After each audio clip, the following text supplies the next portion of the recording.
Student, তোমরা যারা ক্যালকাটা ইউনিভার্সিটির আন্ডারে থার্ড সেমিস্টারের ছাত্রছাত্রী আছো এবং তোমাদের রাষ্ট্রবিজ্ঞান সাবজেক্টে অনার্স আছে, তোমাদের আজকে CC5 পেপারের পরীক্ষা হলো। অর্থাৎ আজকে 24শে ফেব্রুয়ারি 2024 আজকের ডেটে তোমাদের CC5 পেপারের পরীক্ষা হলো।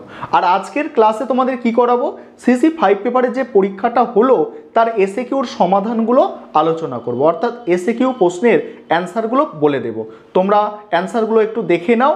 আর তোমাদের আমি যা প্রশ্ন দিয়েছিলাম, ছোট প্রশ্ন বড় প্রশ্ন, তোমরা সমস্তটাই কমন পেয়েছো এবং তোমাদের পরীক্ষা কেমন হয়েছে অবশ্যই তোমরা কমেন্টে জানাবে।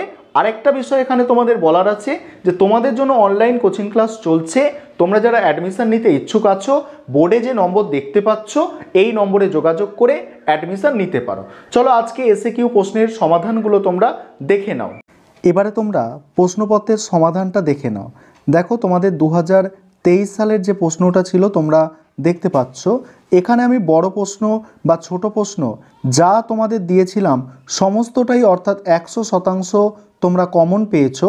এবারে তোমাদের আমি কোয়েশ্চেনটা দেখিয়ে দিলাম, তারপরেই তোমাদের অ্যান্সারগুলো নিয়ে আলোচনা করব ছোট প্রশ্নের। এবারে অ্যান্সারগুলো ছোট প্রশ্নের দেখে নাও। এবারে তোমরা ছোট প্রশ্নের অ্যান্সারগুলো দেখে নাও। প্রথম প্রশ্ন ছিল প্রাচীন ভারতের রাষ্ট্রচিন্তার একটি উৎস, এর অ্যান্সার হচ্ছে কৌটিল্যের অর্থশাস্ত্র। দ্বিতীয় প্রশ্ন প্রাচীন ভারতের রাষ্ট্রচিন্তার একটি সীমাবদ্ধতা লেখো, অ্যান্সার হচ্ছে প্রাচীন ভারতের রাষ্ট্রচিন্তার একটি প্রধান সীমাবদ্ধতা ছিল বর্ণপ্রথা।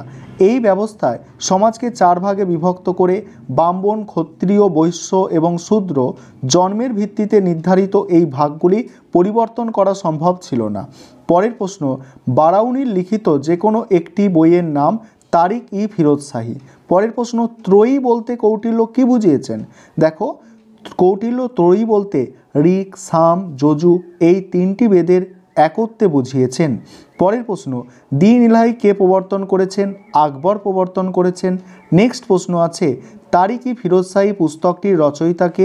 জিয়াউদ্দিন বার্নি। তারপরে প্রশ্ন কবির কথার অর্থ কি? কবির নামটি আরবি আল কবির শব্দ থেকে এসেছে, এই শব্দটির অর্থ হচ্ছে মহান। পরের প্রশ্ন মধ্যযুগে ভারতীয় রাষ্ট্রচিন্তার একটি বৈশিষ্ট্য লেখো। ভারতে মধ্যযুগের রাষ্ট্রচিন্তার একটি বৈশিষ্ট্য হলো শরীয়তের রাজা ও সুলতান এক নয়। তারপরে প্রশ্ন বঙ্কিমচন্দ্রের জাতীয়তাবাদ সংক্রান্ত 2টি বইয়ের নাম আনন্দমঠ ও কপালকুণ্ডলা। নেক্সট প্রশ্ন আছে মানুষের তৈরি দর্শন কার ধারণা? স্বামী বিবেকানন্দের ধারণা।